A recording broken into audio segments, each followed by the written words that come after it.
My ex-best friend, a classic narcissist, turned all our mutual friends against me with a smear campaign. I went through a years-long depression, but eventually rebuilt my life and found better people. Years later, I ran into my old friends who were now victims of the same guy and wanted my help to get revenge. I refused. Karma took care of all of them in the most poetic way possible, and the main guy ended up living the exact nightmare he had invented for me.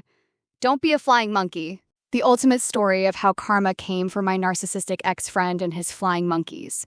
So, I've been holding on to this story for years, and I think it's finally time to share it. It's a long one, but trust me, the ending is worth it. It's a real-life lesson in why you should never, ever be someone's flying monkey. Years ago, I had a massive falling out with a guy who I genuinely considered a brother. We were that close. We were part of a tight-knit artistic circle, theater, music, all that creative stuff. It was my sanctuary, my escape from a not-so-great family life. It was, without exaggeration, my entire world. What I didn't realize was that the moment our friendship ended, he launched a covert campaign to systematically turn every single one of our mutual friends against me. He was a master manipulator, and he spun these intricate, believable stories where he was the victim and I was the villain. He tailored his narrative to each person, playing on their insecurities and biases. It was a masterclass in psychological warfare, and I was completely oblivious. Here's the kicker. Because I'm a woman and he's a man, and because most of my female friends at the time were what you'd call pick-me types, they sided with him almost instantly. They didn't even bother to ask for my side of the story. It was like justice was determined by your gender, not by the actual facts. As for our male friends, well, let's just say my expectations were low and they didn't disappoint. In the span of a single week, my entire social circle vanished.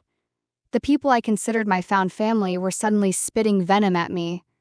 They called me every name in the book, treating me like I was some kind of monster. I'll never forget one of the girls with this chillingly arrogant look on her face, telling me that she was with him right or wrong. She even threatened to go to my workplace and use her connections to get me fired. The sheer cruelty of it was breathtaking. All of this happened in just 7 days. 1 week to shatter my world. The fallout from that week plunged me into a deep depression that would haunt me for the next 4 years. I was young, and that sense of belonging was everything to me. Losing it felt like losing a part of myself. But then, after 4 long years of struggling, things started to change. I made my first dollar online, which was a huge turning point for me. I started meeting new people, genuinely good, refined people with real integrity and values. They came into my life like a ray of sunshine, showing me that there was a much bigger, more beautiful world out there than the toxic, conditional friendships I had been so desperate to hold on to. I had this profound realization that I was nothing like my old friends.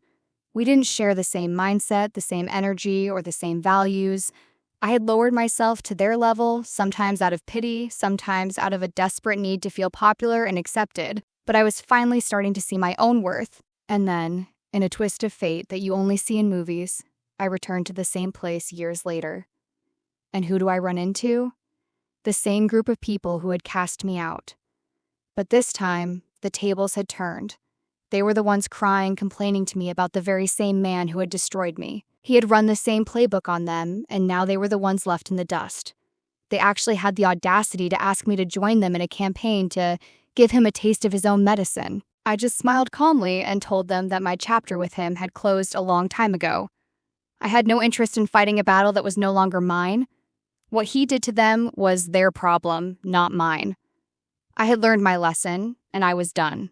Now, for the satisfying part, the woman who threatened to get me fired? She later developed a brain tumor, and the man she had so fiercely defended, right or wrong, he abandoned her in the most brutal way imaginable. When people asked her why she had been so awful to me, she claimed she had been under the influence of black magic. It was an excuse so pathetic, it was almost worse than the original offense. As for the others, the ones who had barked at me like stray dogs and questioned my honor, life took care of them for me. One of them ended up asking me for money a few years later. Another one, who used to act like he was the CEO of a major corporation, is still working as a waiter in his 40s.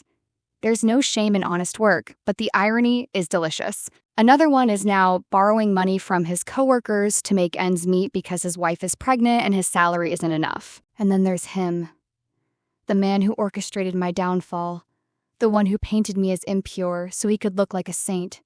the one who accused me of all sorts of things without a shred of proof, all to gain sympathy and turn people against me. Fate didn't forget his address. The woman he chose to build his forever with ended up being his quiet undoing. Slowly and methodically, she convinced him to cut ties with everyone who mattered. First his parents, then his siblings, then his roots, then his entire safety net. He burned every bridge for her, all in the name of love. And then the ultimate poetic justice. She cheated on him with a coworker, she got pregnant by that man, and then she left him, leaving him with a shattered life, a wounded ego, and a mountain of debt. The very things he had falsely accused me of, the betrayal, the lies, the filth, became his reality. He was forced to live the story he'd invented for me. Now, he's alone. Lonely, heartbroken, and struggling with addiction. He's haunted by the very narrative he tried to pin on someone else. I didn't have to lift a finger. I didn't have to seek revenge. Life simply returned everything to its rightful owner. The lesson. These people, my former friends, are what you call flying monkeys. They're the narcissist soldiers. They operate under his spell, repeating his words, attacking his victims, and fighting his battles for him. What they don't get is that they're victims too.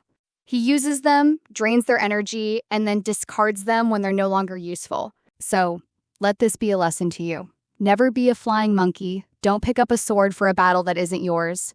Don't defend someone when you don't know their true face. Because one day, when their interest in you fades, that mask will fall, and you'll be the one left to deal with the consequences. As the French say, chasser le naturel, il revient au galop. Drive away nature, and it comes galloping back.